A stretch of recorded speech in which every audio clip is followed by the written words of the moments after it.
Okay, hi there, and welcome to Inside AWAI. I'm here with Guillermo Rubio, who I'll tell you all about in a moment, but he is our email king and expert for the day to talk about the amazing opportunities with email.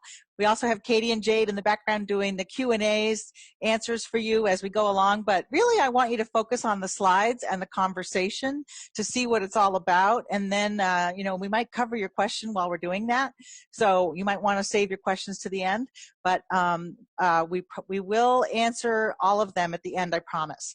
So I'm going to go ahead and share my slides. Okay, so today, I started putting these slides together and I didn't realize there's so much to say about email, and it's an incredible opportunity. I just had no idea how much until we started diving in and creating the slides.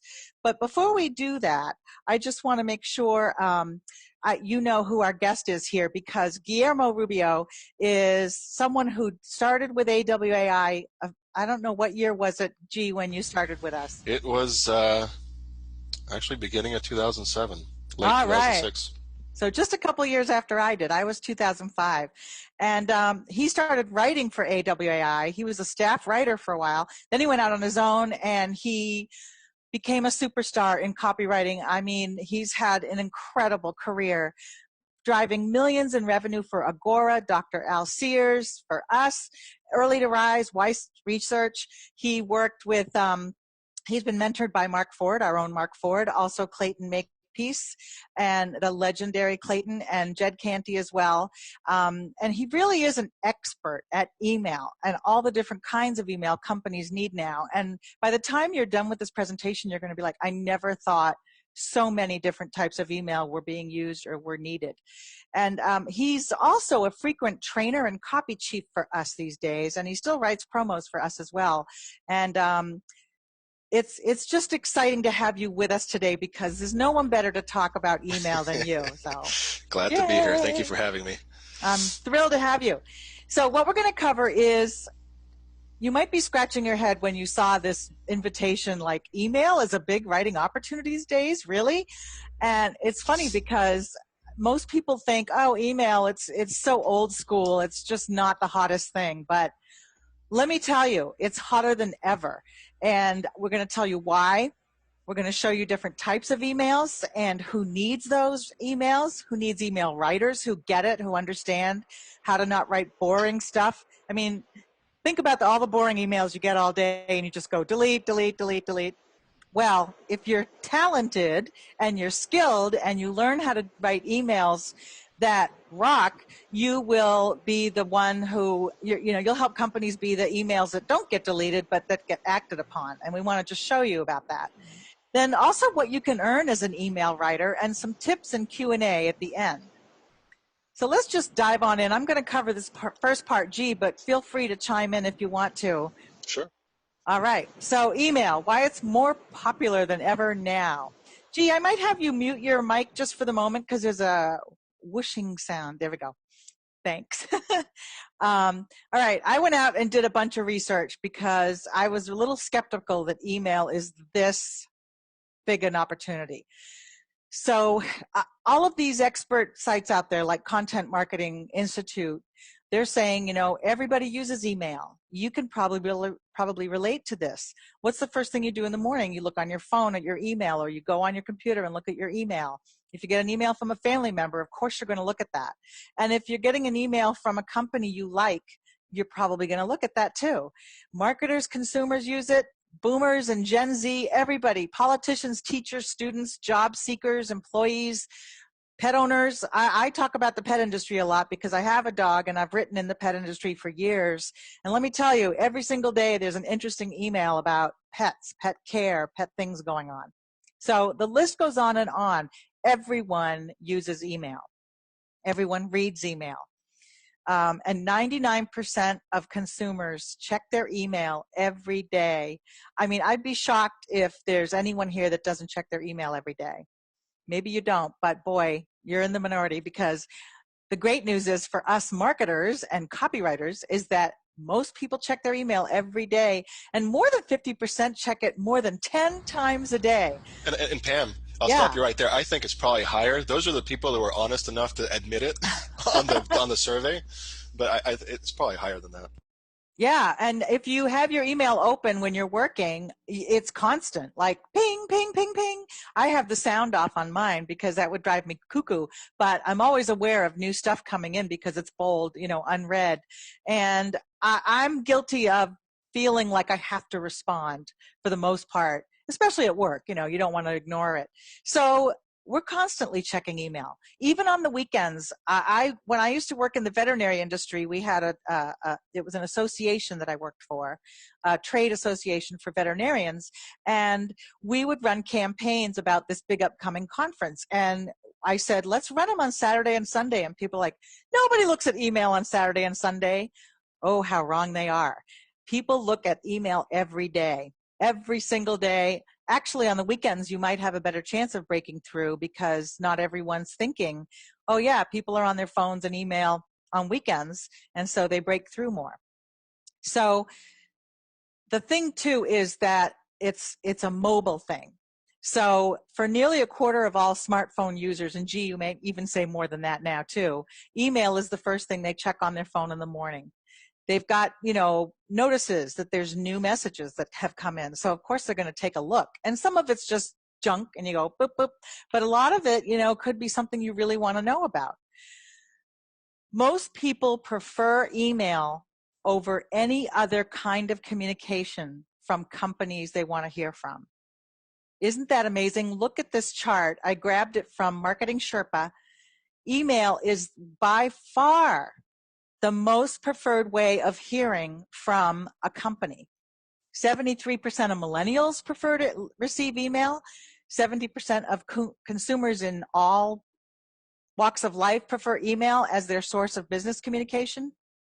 I mean, I know, for example, I just off the top of my head, I'm a Talbot's customer and member.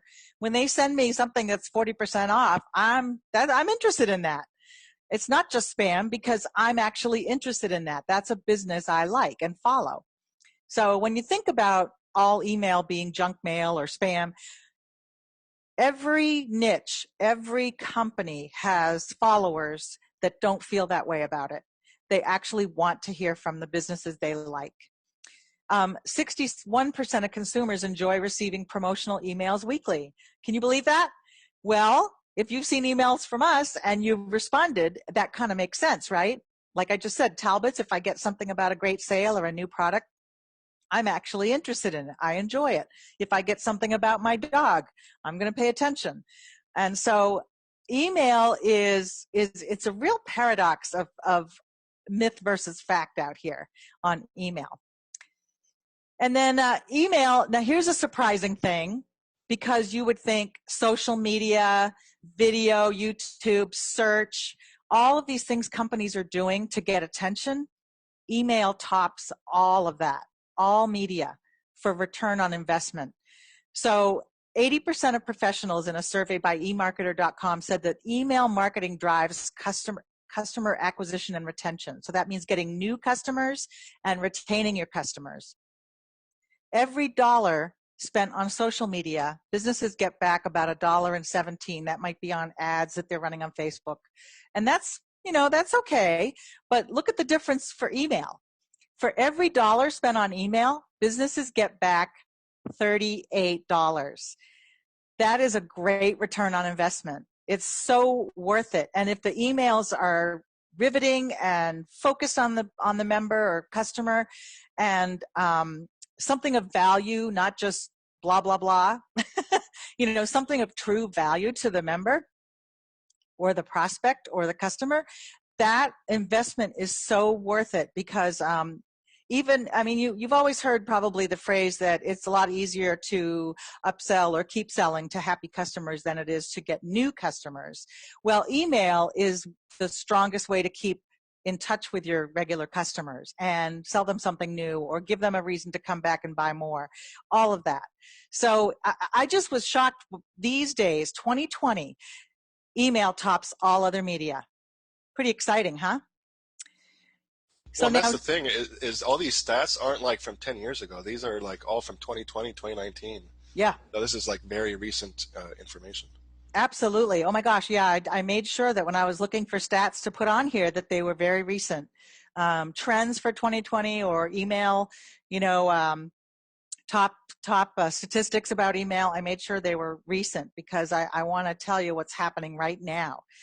So now that you know the wow factor, that email is still very hot, still preferred by most consumers, still bringing in the best return on an investment for marketers. Let's look at what we mean by email. You know, you might be thinking, well, gosh, there's only probably a couple of kinds of email, right? Oh no, we have a whole bunch. So, G, if you want to take over, I'll run the slides and Sure, and I just wanted to add one more thing to the whole why email is really good right now is mhm. a lot of people are distracted these days, and so for a business to get anybody's attention, it's pretty hard because you have Facebook, you have Instagram, you have Snapchat, you have Twitter, you have YouTube, you have all these different things competing for attention, and it costs a lot of money. Ask any business advertising on Facebook, and they'll tell you it costs a ton of money to get in front of somebody. With email, you're guaranteed to get their attention because they're checking it every day and up to 10 times a day. So it's almost a guaranteed way to get in front of somebody and get their attention. So true. Okay, and the context you just said is there's a lot of stuff going on, but also other context is there are a lot of things people want companies can email about that will be of interest. So I just wanted to walk through some of these. Go ahead, G.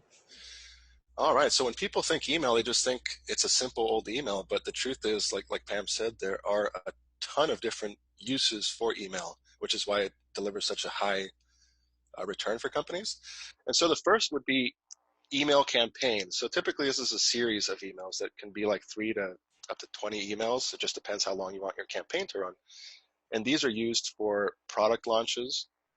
Um, Typically, yeah, just to introduce a new product to a list, like Pam was saying, like she subscribes to Talbot. So if Talbot's has a brand new line of a fashion line they're coming out with, they may choose to do an email campaign about it, which would be, maybe 3 to 5 emails over the course of, let's say, 5 days, something like that. So that'd be the first, most obvious use for emails. Yeah, and I just want to chime in too. As you probably know, AI runs email campaigns every time we have a new product launch because we want to make sure everyone on our list knows about it, knows the value of it, knows what's in it for them, that there might be a special discount right now as we're opening it up.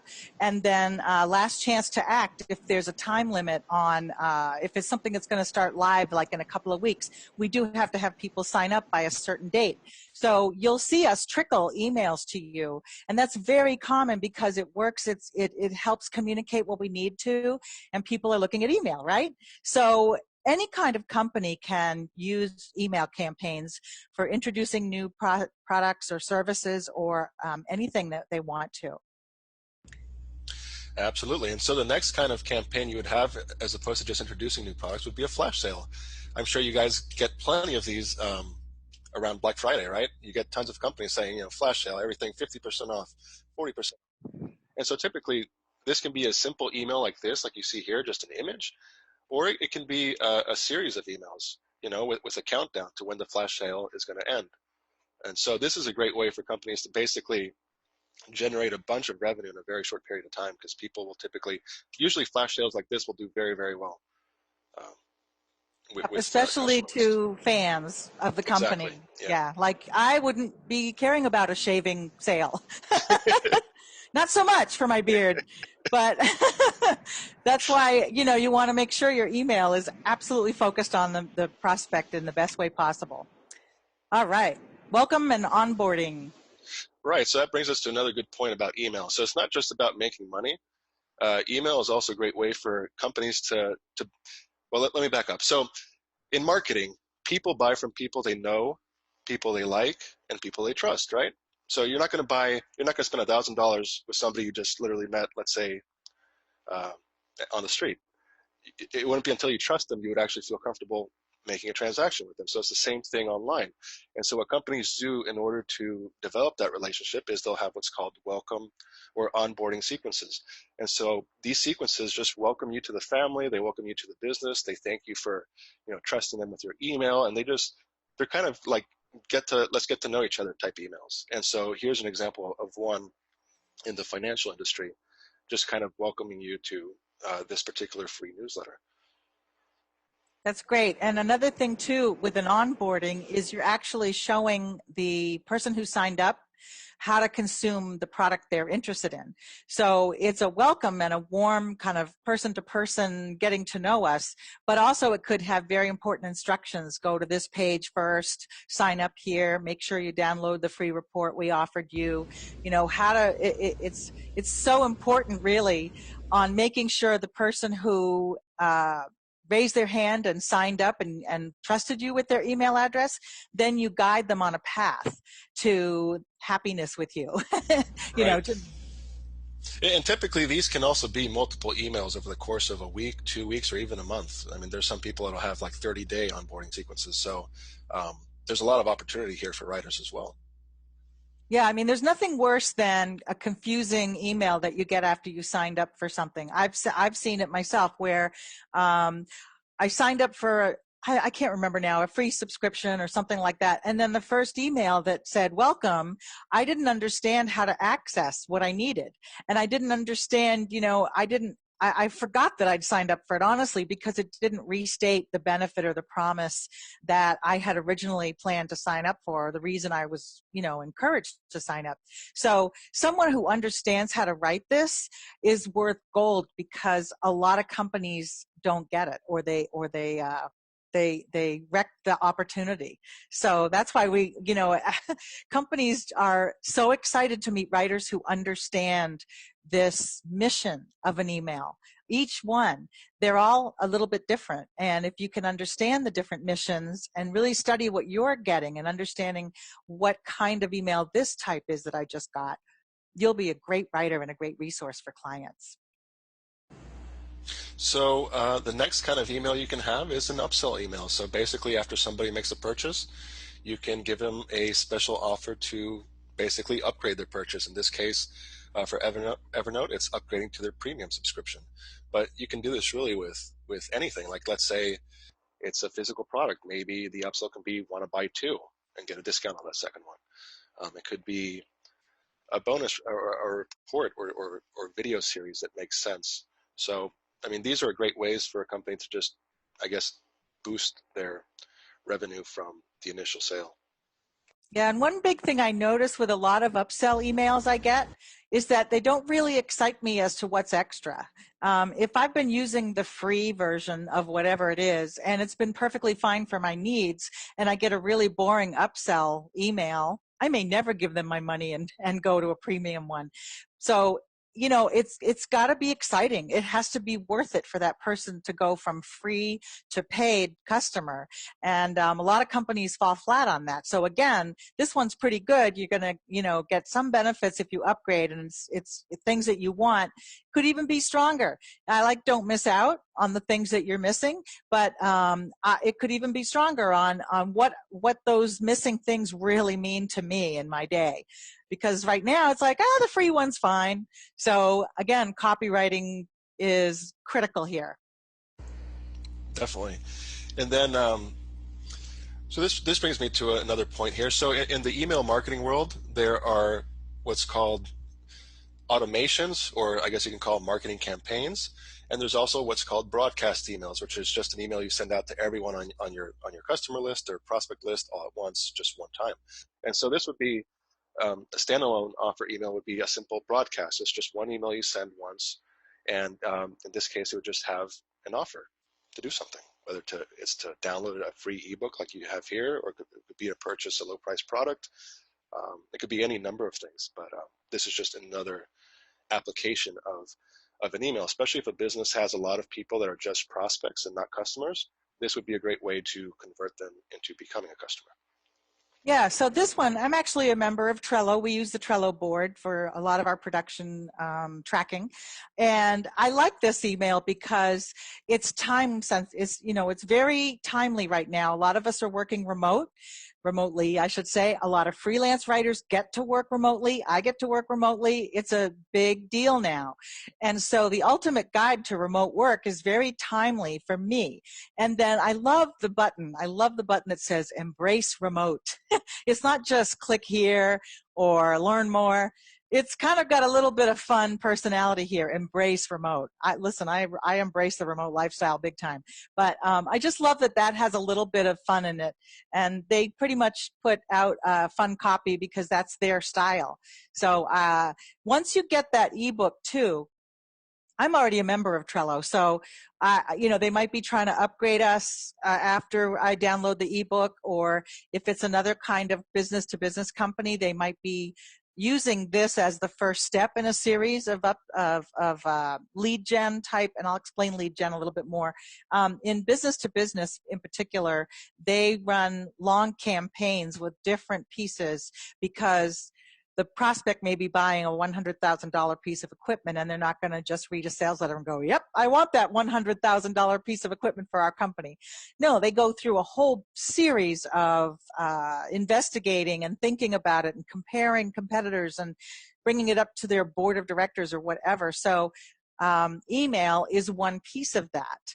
And so this email, for example, asks me to download an ebook. Once I download the ebook, then they might come to me and say, how did you like the ebook? We have a case study with a company that tried this and they loved it. And then we also have a live webinar we're going to do. Then we can come to your offices and visit you. I'm making this up, but you can see that they have a series of touch points that are really important. And email plays a huge role in that to keep that conversation going. So. And that brings up a good point that email is used no matter what industry you're talking about, whether it's B2B, pets. There's something for everybody, really. No matter what you like writing about, that there's a company out there most likely sending out emails. Absolutely. All right, I love this one. G, were you buying a deer ornament and you changed your mind? I was able to find this one online. It was too good to pass up. I had some, but they weren't as good as this one that I've received. And so cart abandonment is a big it's a big thing especially in the e-commerce world. And so that's basically when you load up your cart with items on a store and then you just forget about it or just leave it there and don't do anything. Don't finish the sale. So what companies will do is send you an email to remind you.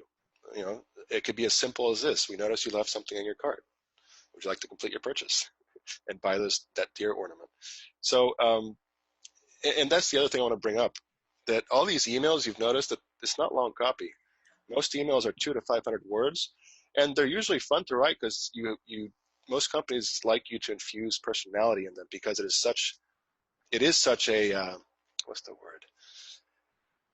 I guess intimate medium, because it's just a one-on-one conversation with the person who just woke up and checking their email. So it's like you get to showcase a lot more personality. It's very, very conversational. Fun, short writing. I once had a hilarious mission to write for a company that makes air compressors, industrial air compressors, and we did a test on 2 different kinds of emails. One was buy our toolkit for your air compressors and get some free gloves, like straightforward, very important thing that the prospects would love. But then we also had one that was a story email where there was a fist fight that broke out in the break room on who would get to use the gloves when they got it because it was so popular. Anyway, we had a lot of fun with that. Unfortunately, the boring one outpulled the funny one, but we gave it a try. It was interesting. All right. Now, news and digest emails. I pulled this example here, but gosh, in every industry, there's all kinds of examples. This one is the veterinary industry. Each week they put out a digest on what's going on in the vet industry. So this is mainly for veterinarians and for product manufacturers in that industry, what's going on in the industry.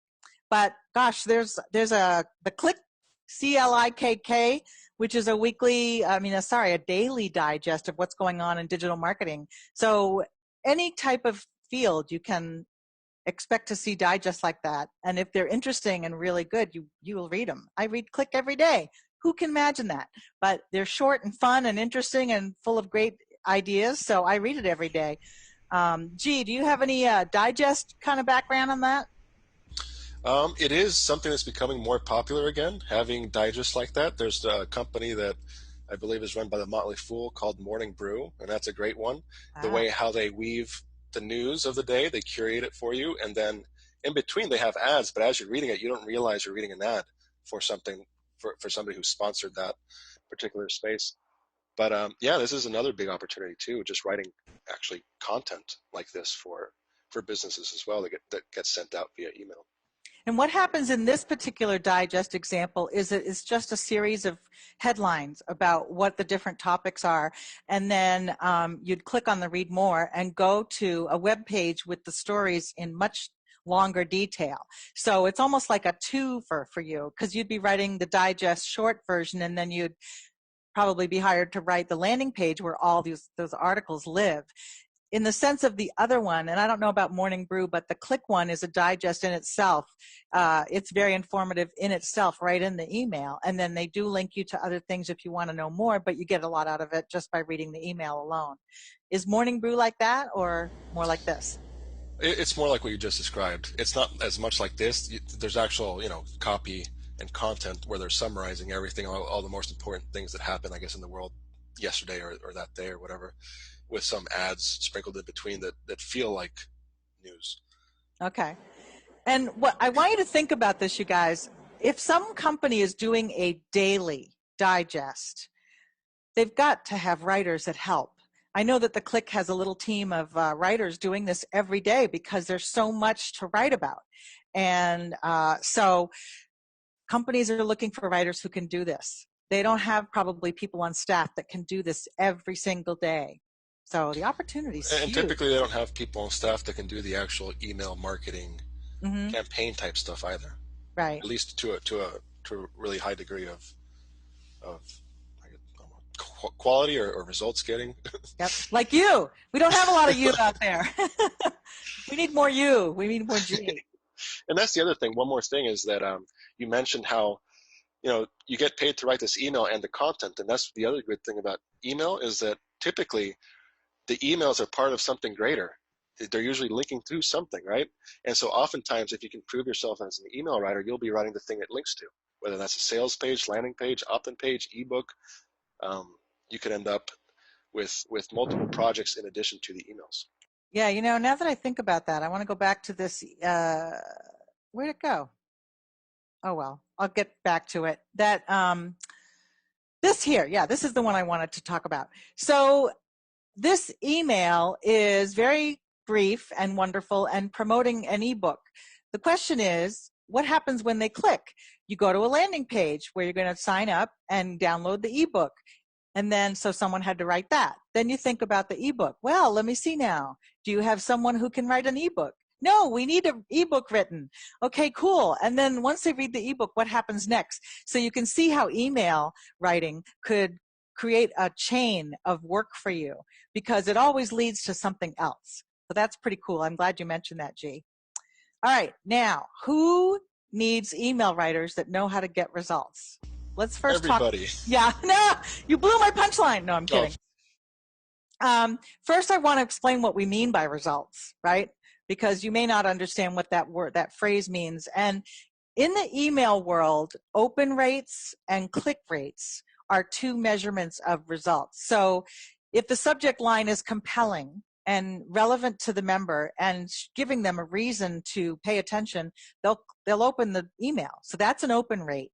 And companies are always measuring open rates and testing different subject lines and that sort of thing. And then the second part is the click rate, which is after they open the email, are they clicking through to whatever it is the email is encouraging them to check out? So, G, you gave us these examples. Why don't you tell us about these?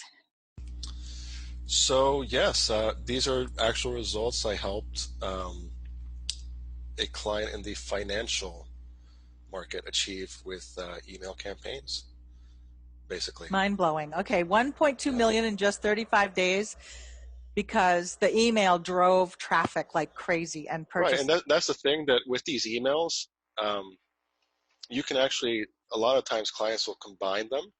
So you can have an email campaign and get hired to do that, but then they'll also need a cart abandonment campaign if you're sending somebody to a product. Because what happens if they don't buy the product? Well, you want to follow up with them. So then you would get hired to write an abandoned cart campaign, um, and maybe even a follow-up campaign if they don't buy. And be like, was something wrong? Do you have any questions? Call us, that kind of thing. So you could realistically end up writing 3 different campaigns just for one assignment. And in my case, I'm going to interrupt with some breaking news. Okay. From Cammie Thurman. I don't think, Cammie, you'll mind. I know Cammie. She just wrote in the comments, and it's just like perfect timing here. Her cart abandonment series brought in an extra 20% per month for her e-com store. And wow. These are way important. So there you go. Okay, signing off until there's more. And that's why companies will gladly pay you to write this stuff. That's proof right there. That's what results mean. Wonderful. And again, so these 2 email campaigns went to a sales letter or an order device or some other place where you could also be writing that copy for the client. So correct, yeah. All goes hand in hand. All right, now here's which companies need this, every business in the world, and that includes nonprofits, which aren't technically a business, but they, of course, also need results. They need fundraising. They need people to step up and help out. So every niche you can think of, every business you can think of could use all this email. Anybody that has to communicate with an audience, basically. There you go. Yep. Even your mother could use email. No, I'm just kidding. That's the first one I open, right? So tell me about this one, G.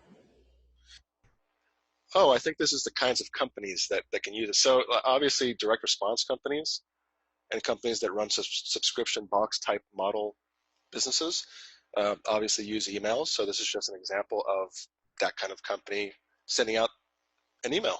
So in this case, this is a supplement company, direct response health company, and selling a supplement for pain relief. And what I like about this is it's very one-on-one, and that's one of the biggest tricks of email, is you think you're kind of blasting out to thousands, but you have to keep in mind only one person at a time is opening that email and looking at it in their personal inbox and thinking about what it means to them. So I love that this copy is very personal.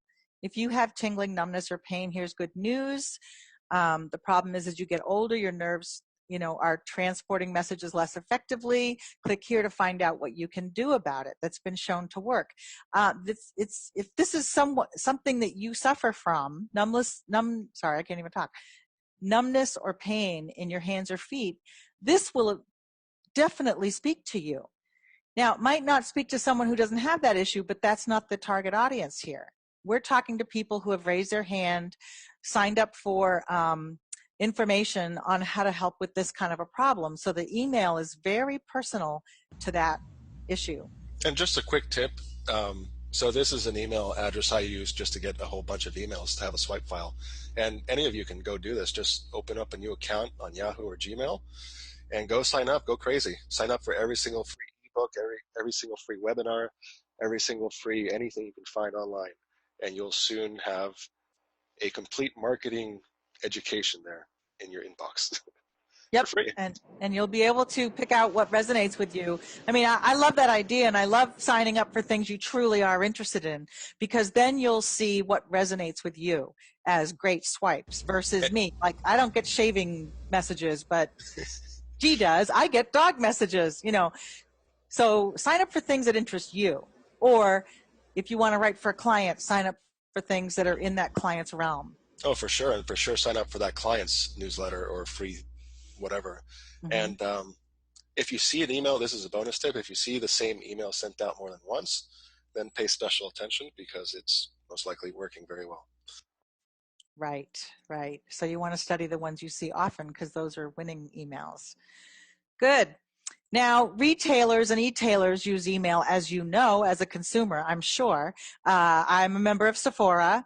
Not that you can tell right now, but I get emails from them on deals. So they're constantly putting out emails that are, geared to the person who's an avid buyer for them.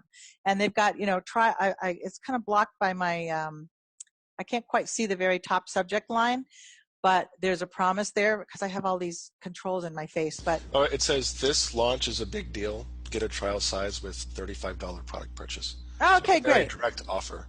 great.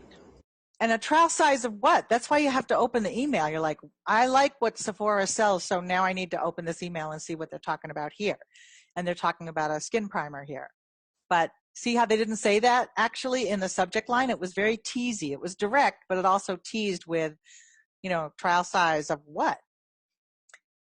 All right, other consumer-focused businesses, any business that sells to consumers needs email and needs help doing email well. You can tell what I am a customer of. I like Panera. So it was easy to find examples because I just collect email that I like, and I can show it to you.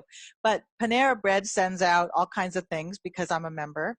And the subject line is the unlimited coffee subscription. Okay, I like coffee, so that got my interest, and I had to open it and see what they're talking about. And it's just that, $8.99 a month, unlimited coffee. Now, you probably know if you go to the store to get a cup of coffee, it's almost $5 just for one cup. So what are they talking about here? This is very appealing to the coffee buyer.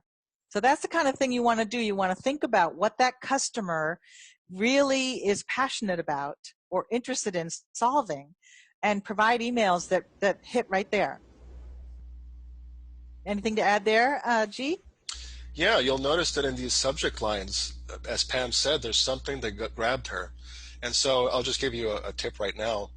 If you want to write better subject lines, it looks easy, but it does take some practice. But basically what you want to do, and I got this from Gary Bensavenga, is you want to have a benefit and a curiosity. So you want to create the emotion of curiosity, but while also conveying a benefit or implying a benefit.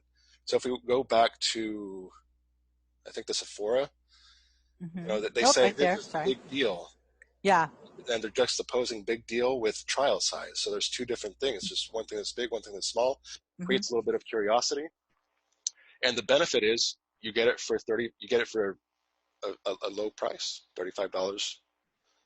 Oh, you get it for, sorry, if you make a purchase, for, if you make a purchase. So you have a benefit and a curiosity. Yeah, and you're going to make a purchase anyway, so now you have an added bonus if you make a purchase with this offer. On the coffee one, I also wanted to mention a big thing, personalization. Do you notice in the subject line it says Pam, the unlimited coffee subscription? I don't have statistics with me right at this moment, but personalization is huge. If you can help, I mean, we do that with AWAI. I'll get an email, and I think it was for me from Rebecca, and I went, oh, wait, that's one of our campaigns. But Ed Gandia is really good at this. He'll say, personal. Pam, what do you think of this? And I'll open it, and it's one of his regular emails, but it looks so personal to me. It works. So that's another trick to put on your that's belt. one you want to use sparingly, because if you use it too much, then it's like a spice when you're cooking. If you using a little bit of spice is wonderful, but if you use too much salt, too much pepper, too much anything, it kind of spoils it. Aha, point well taken. Okay. Now, B2B or business to business, if you're not really familiar with that world, it's any kind of company that sells products, services, systems like software to other businesses. That's why they call it B2B. Now, some of it is very direct sale, like this Bank of America email is very direct. You know, if you want to open up a business-to-business account, a Bank of America business account, we'll give you a $300 credit. Very direct. That's like a slam dunk. And then and they send that out a lot. So I think that must be working really well for them. But a lot of times, like I said, there's a lead gen path that also can be effective as well. And here's an example of that. So MBO Partners, I don't actually remember what they do, but they sent an email about how to plan a great project kickoff meeting. Now, we kick off projects every day. We have new programs we're putting together for you, and we have a team here at AWAI who is focused on making sure it's a great program, and we have a kickoff program meeting to say, okay, what is this training about? What are we going to offer? What are the mechanics of it? Who's teaching it? What materials do we need? So this caught my eye because I thought, well, maybe there's another way or a better way to lead a project kickoff meeting than what we're doing right now. And it has 5 tips to success. So I want to see what that is. And then when you get that information, they're going to upsell you on probably their project tracking system. I just can't remember what they do, but I have a feeling it's helping you track projects for your team. Very corporate, very B2B, but relevant to me anyway. And that's what can be fun in any business, in any industry. If you're writing about something you're passionate about and your clients' customers are passionate about, it'll resonate. So this is kind of dry, but actually it's not, because it really resonates to me versus something that might be more fun or cute like the Trello thing was. Training companies need me email. How about AWAI? On the left is a very short email from us for the Barefoot Writer. It was written in Mindy McHorse's voice, and she's the managing editor of Barefoot Writer. And it's this short. It's just to get people to consider joining the Barefoot Writer. These days, I only work 20 hours a week, about 4 hours a day, but I've been bringing in a 6-figure income for years. I have the freedom to take a vacation with my family whenever I want. And I don't have a boss, a commute, or anything else that made me miserable when I had a job. I call myself semi-retired because that's really what it feels like. I make as much money, if not more, than most doctors and lawyers, but work only a fraction of the hours they do, which lets me be there for my kids, my husband, my dogs, and my friends. Yay, dogs. It's truly a dream lifestyle, but there's a secret. Anyone can live this way, even you. Want to see how? Just go here and I'll show you. Bing! They click through, they land on a page with great information about how Mindy is doing this and how you can too. That's it. I don't know, I didn't do a word count, but it's not many. It's like maybe 200 tops. And it's so effective. It's been very effective for us. So that's an all text version. And then over here on the right, G found one from Creative Live, which teaches design, graphic design, and photography and other things like that. And it's just very simple, but it's a great offer. 12 classes for $12 each. Holy cow, that's a good price. And you can razzle dazzle clients with your new skills. I like that. So 2 contrasting ideas, but training companies is another category of business that needs copy. Really, any kind of business. I've seen emails for creating board games, if you're into that. There's been emails in Scrabble. There's been emails in making your own essential oils, like dog training, tennis, wrestling, like anything, really anything. Emails on wrestling? Wow. Yeah. Wrestling coaches teaching wrestling, stuff like that. I'm not on that list, but that sounds cool. So let's talk about what you can earn. G, you're a lot more knowledgeable than I am on this one. So because I don't really write emails as a freelancer. So I'm going to have you go through this. Sure. Basically, if you can write good emails, I'd say that the pay is around $100 to $350 an email. And usually, I mean, email copy is just by nature short. You're not going to write a 10-page email because nobody will read it. And so typically, once you get good and once you are practiced, you can write an email in 20 minutes, sometimes even less if you really know the subject matter. And the other exciting thing is retainer fees. I personally have had up to 4 monthly retainer agreements with companies just to write emails for them at one time. And so you really can get retainer fees of $2,500 to maybe up to $5,000 a month, and sometimes more.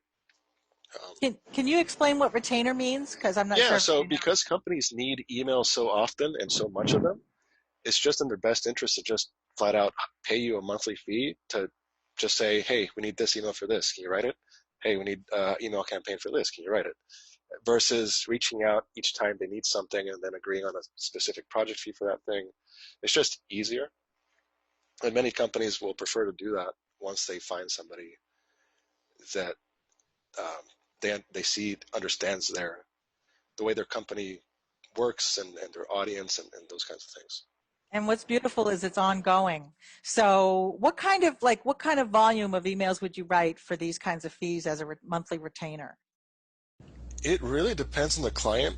Every client's going to be different because the value of each email is going to be different to each client. So what I mean by that is, let's say a company that's doing, let's say, $250 million a year, a single email could mean potentially hundreds of thousands of dollars, in which case you would be writing less emails on the higher end of that spectrum.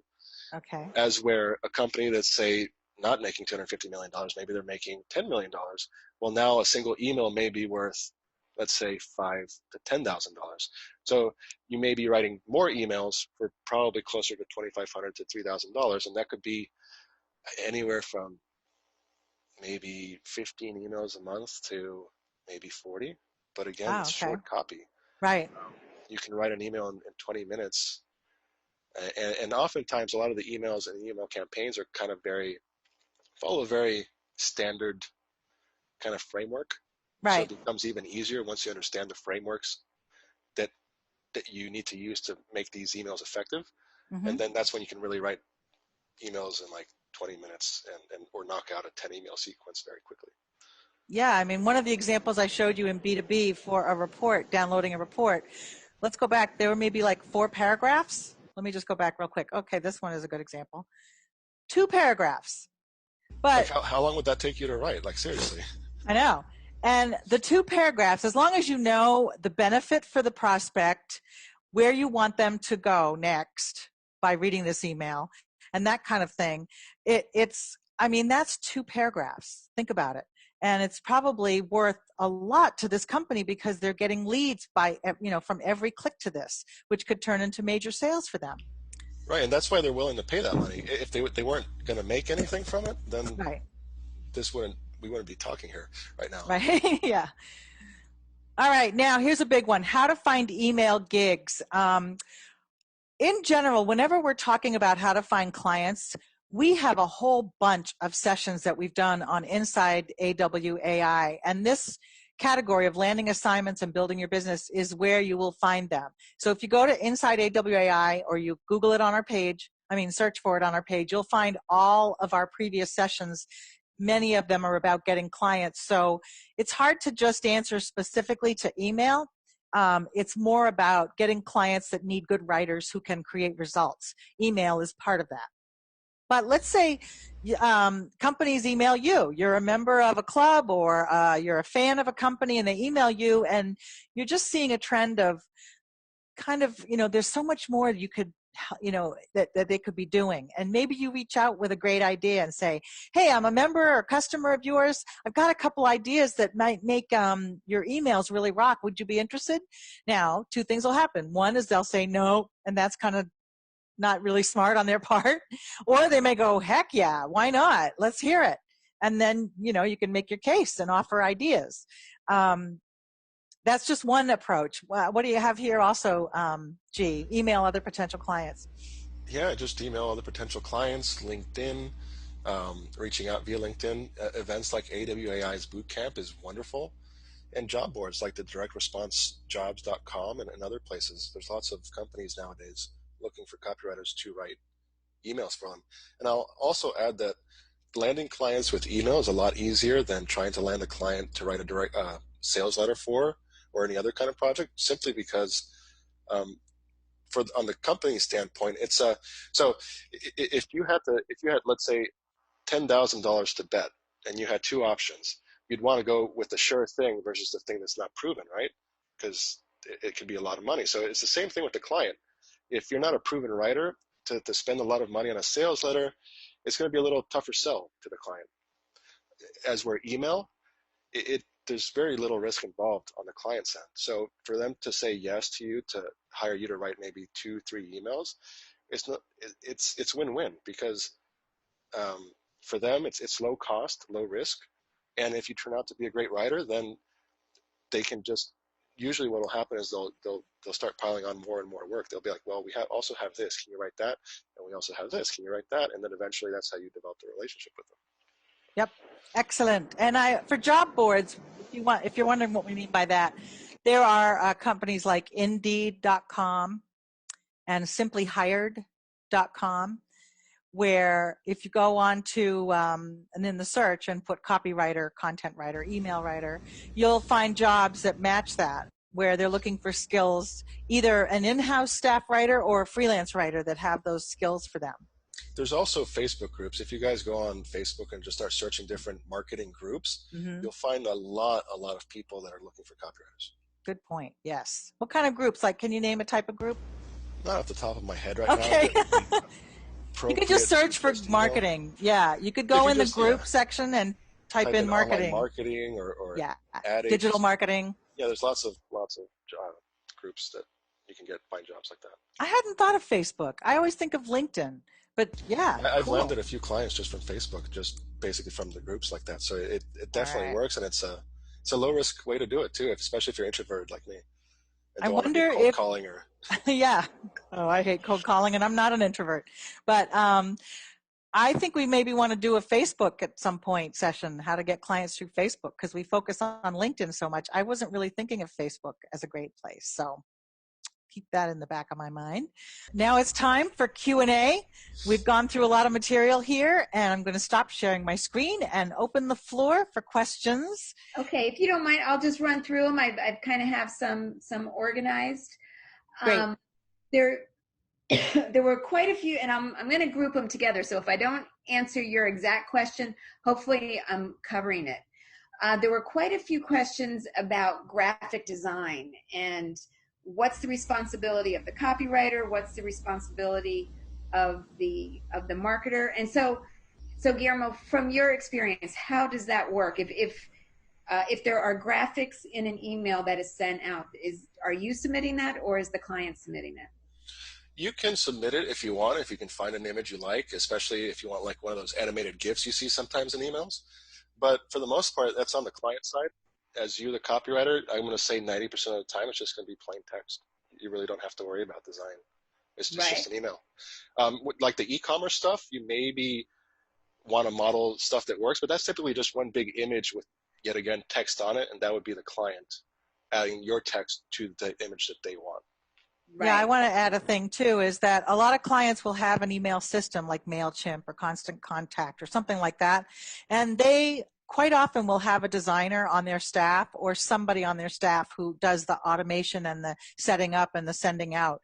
What the company might not have is a really great writer. So you most often only have to supply the copy and they take care of the rest. That's pretty typical. Unless you want to learn MailChimp or something, and you can add that to your services too. But you're not expected to.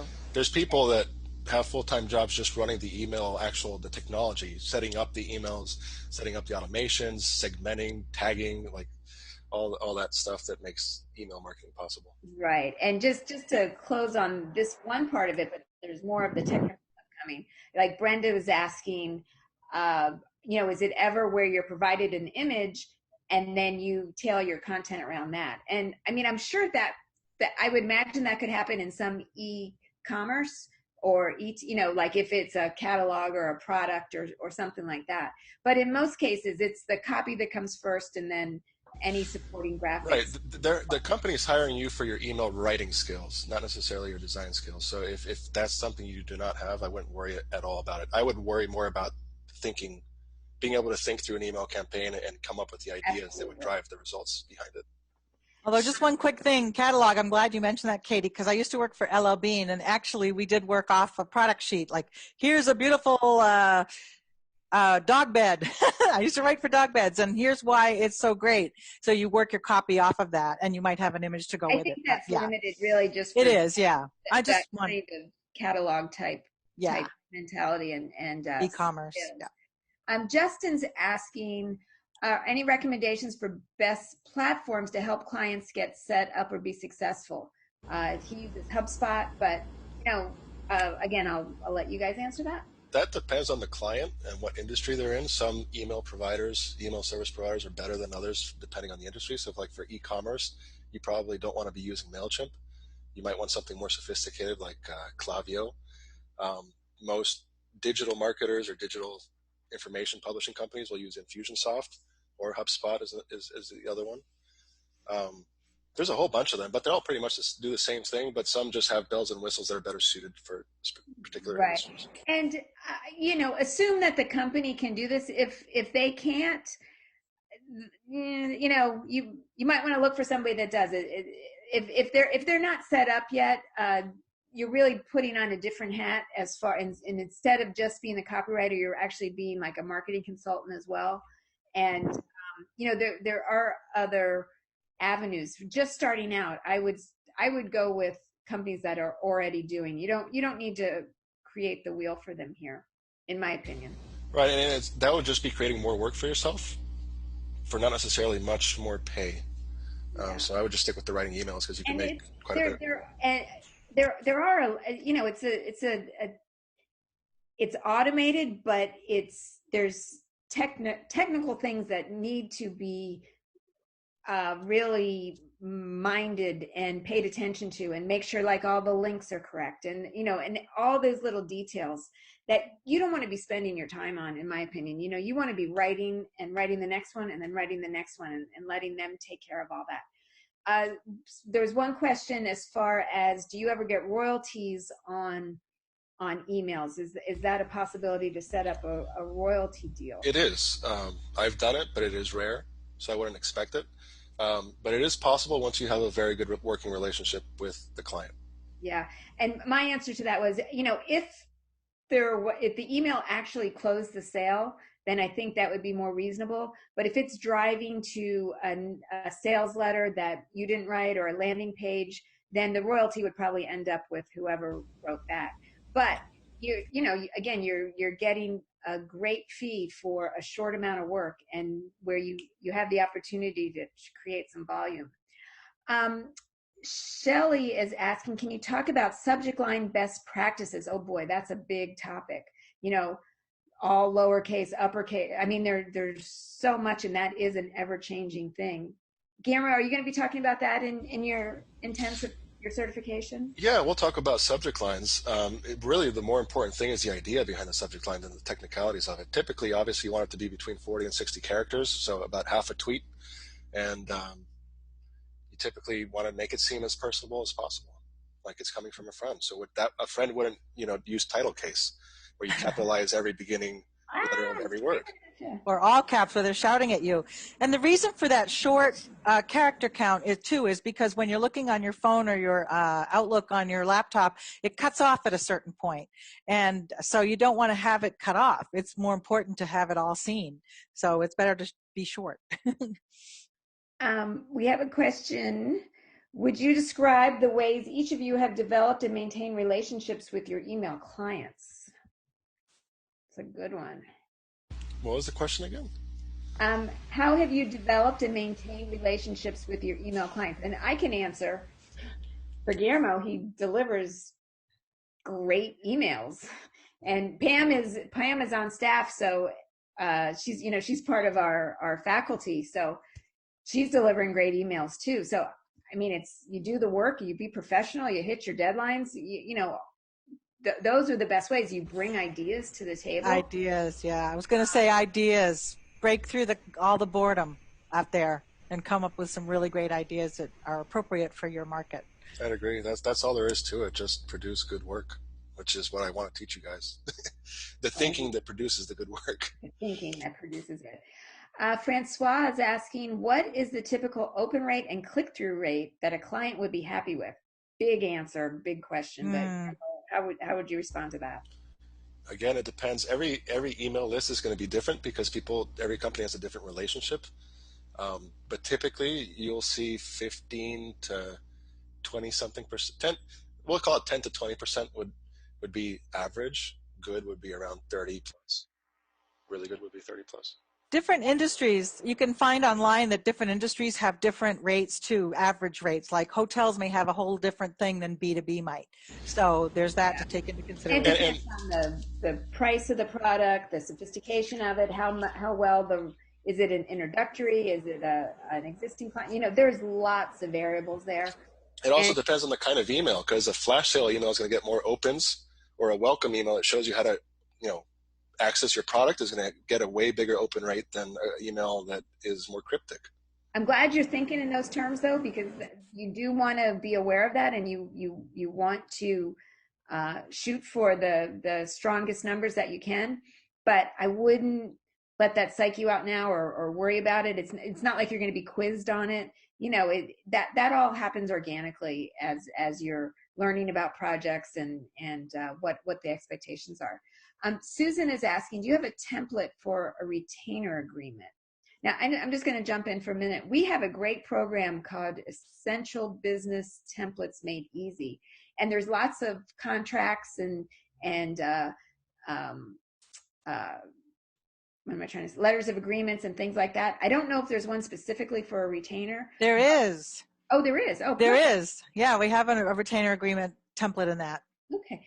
And a lot of times with clients, you know, you don't need a big legal 12-page legalese document. You know, as long as it's a very clear emails with what you're going to do for them, what the expectations are, what the deadlines are, what the payment is, how, you know, with just those important things, that's really all that you need. Well, Guillermo, you may feel differently. No, I agree. I mean, you don't need, because really, at the end of the day, you're dealing with people, and even if you have like a mega 40-page contract, the client probably scare the client off, and Yeah. Really, what recourse would you have if they breach it? In most cases, I'm not a lawyer, so don't take my advice. No, My disclaimer: consult your own attorney. But I would say that what Katie said is accurate, very accurate. You don't need anything. And again, it comes down to if you're delivering good work, they're going to want to keep working with you. You know, that Exactly. rarely an issue. Cami, our friend Cami, has a question. She's curious. She's heard conflicting info of late about positioning as an email specialist versus copywriter for niche. Some say positioning as specialist cuts off copywriting opportunities because prospects won't consider you for other projects they might have. Others saying niching down to copy specialty and industry is better. What say you? Well, this is purely my opinion. I've never liked the idea of niching myself for that particular reason. So I'm just a copywriter. Hasn't affected me. If you're good, you're a good writer. You're a good writer, regardless if you call yourself email copywriter or whatever. Yeah. Okay. But in my experience, it hasn't mattered. I haven't called myself email writer. Okay, great. We just answered that one. Oh boy, there's lots of questions. I can go dive in and start looking and see if I can answer some. Okay. Julie, when shopping for clients, do you send work samples? Guillermo, what's your advice there? Sometimes they'll ask for samples. What I normally have done in the past is actually just create something for them. So take one of their products, rewrite one of their emails, and send it to them. That's your sample. Or honestly, the most important email that you're going to write for this client is the one where you're saying, hey, can I work for you? Hey, I have an idea for you. It's that first initial one that opens the door and shows that you know how to write an effective email. Exactly. And with that email, come bringing value. Don't come asking for stuff. Bring value to the table. So come with an idea. Come with some copy that you wrote for them. Don't come in empty-handed and just saying, hire me. Right. Here's what I can do for you. Mike is asking, as an email specialist, so he's thinking in those terms, will clients be reluctant to hire me if I can't also provide sales letters? I mean, as a client, my answer is no. You know, if I have enough emails that I need written and I know who my go-to sales writers are, you know, sometimes we have the sales writers do both, but we have plenty of people that just write emails. But Guillermo, have you had any different experience there? No, I agree with you. Yeah. Okay. Rick is asking, is it beneficial to have completed the accelerated program for six-figure copywriting before doing G's email certification? I mean, my answer is it's always beneficial to have that under your belt. It is the foundation that we teach. Guillermo, I'm assuming that you will be referring back to some of those principles in your teaching. But I don't think, it'll give you a bit of a head start, in my opinion. But Guillermo, what do you think? It won't be detrimental. I mean, so if you've already gone through it, it definitely gives you a head start, because one of the things I do cover and use a lot in email writing is the concept of the 6 different types of leads. And so that's a very important concept when it comes to email writing. And of course, just knowing how to grab attention, how to write a good headline, because that's ultimately what a subject line is, and knowing how to do a call to action. So there's a lot of the same principles that do apply. So if you've gone through it, it's definitely beneficial. But if you haven't, Guillermo, you will be teaching those from the ground up. So, okay, Jenny, if you've got a background in writing, editing, and graphic design, how beneficial is it to market yourself to a client as more than just a copywriter to assist with the marketing strategy? Guillermo, what do you think about that? Did you say that again? I had trouble following the... If you have a background in writing, editing, and graphic design, how beneficial is it to market yourself to a client as more than just a copywriter to assist them with marketing strategy? Oh, how much more beneficial is it? I don't think it'll give you that much more benefit. It's one of those, the whole nice law. It's nice to have, but it's the law of diminishing returns. It's only going to maybe give you an extra small boost, but not by much. So I don't think it's that big of a... I'd focus on what your strongest skill set is. And yeah, these other things are, bonuses. But again, if you're being hired to write copy, you don't necessarily want to be doing their editing. You don't want to be doing these other things. You want to be doing their writing. Right. So, I will add that in the course, I do talk about the mindset of being more than just a writer, though. And so the way you would grow into that position would be just by demonstration, by giving ideas. Like maybe you get hired as a copywriter, but maybe the strategy behind the client's email plan, maybe you see a way to improve it. So you would offer that as an idea. And so by doing that, you're demonstrating that you're more than just a writer that could do more stuff. Cool. I like that. Rick is asking, generally, what is the time difference between assignment date and deadline completion date? Well, Guillermo, for you, it's like, 3 hours, right? Like something like that. Sometimes when I call, it's like, Guillermo, send it to us telepathically right now. But it varies so greatly. But the good thing about emails is you can do them quickly. But believe me, and I know this is something that people worry about before they're actually in it, like thinking that, almost like cartoon figures, like of the marketer or the boss, like I want it tomorrow, and but the reality is it's something that you discuss, and it's whatever's reasonable for both sides.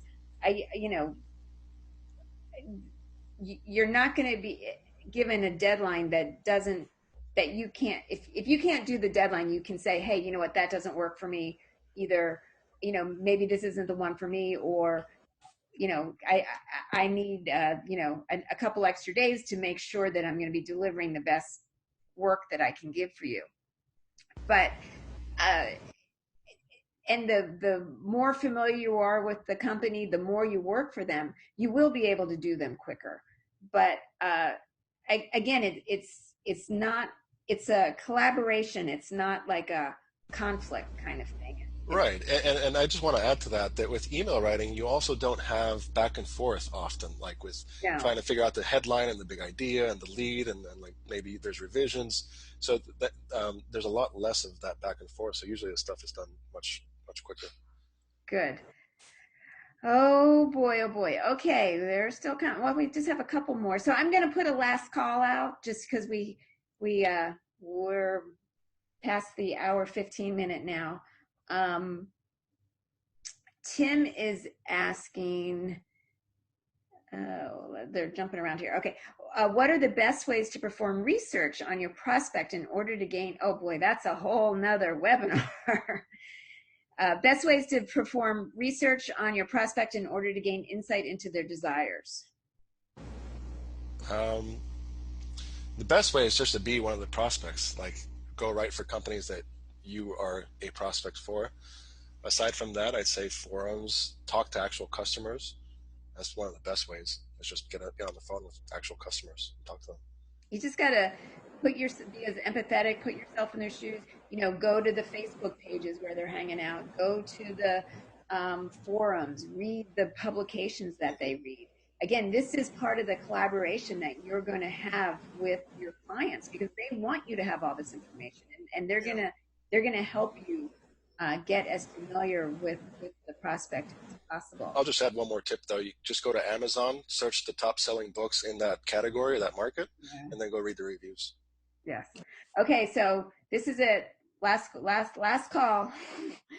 We have 3 more questions, and then if you have any others, send them to me, and I'll make sure Guillermo gets them and is able to answer them for you.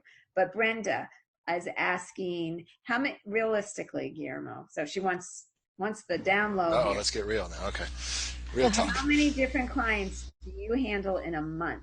Are many one and done, or mostly retainer? Mostly for mine are retainer. Yeah. I still do one and done work, but the majority is, right now I have 3 retainer agreements. Great.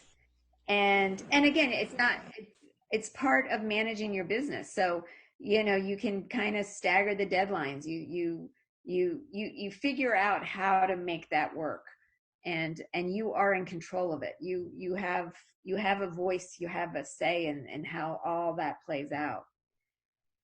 All right, let's end with this question. This is a good one. I know we talked about it, but let's just wrap up on this. What price range is generally accepted for email copywriting services? So how much per email, and how many emails are typical in a series? So we kind of covered this, but typically in a series you'll see 3 to 10, but sometimes there are exceptions, as always, and there could be series that are 20 emails long. And I guess if you're starting out, a good figure would be $100 to $150 an email. I think that's reasonable. And we have a pricing guide, a free pricing guide on AWAI that has email prices as well as all the other types of copy projects. So you want to check that out under our resources tab on our website. Pricing guide. And Pam, I'll let you wrap up, but I just want to thank you again, Guillermo. This is, again, so timely and so informative, and I hope it got people excited about writing emails. It really is a wonderful opportunity. And I just want to remind everybody to be on the lookout for a summit, about invitation to the summit. It's going to be next Thursday, and emails are a big part of the conversation that we'll be having with 12 of the leading experts. And then, of course, that other thing that we talked about that you're going to want to keep your eye out for. So I'm going to sign off now and say goodbye to everybody, and thank you so much, and see you next time. Thank you. I think we're all set too. Thank you, G, so much for being here. This has been a fantastic session, and we look forward to hearing more from you very soon. All right. Thanks. Take care. Thanks, everybody. Thanks, Jade and Fran as well. Bye.